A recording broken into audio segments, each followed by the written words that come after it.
I'm Oz Perlman. This is Colossal Blizzard. Turn it over. So intriguing. You have a deck of cards.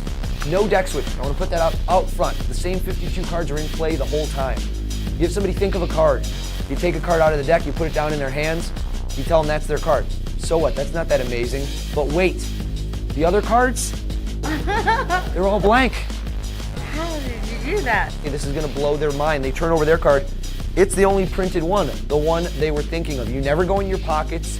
There's no trick devices. There's no gimmicks whatsoever. Turn that over. Oh my gosh. Amazing.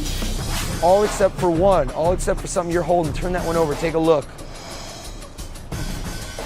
Damn, that's a trip. Gosh, that's a mess. Is she good? That's good. I'm Oz Perlman. This is Colossal Blizzard. Turn it over. That's the only card in the deck.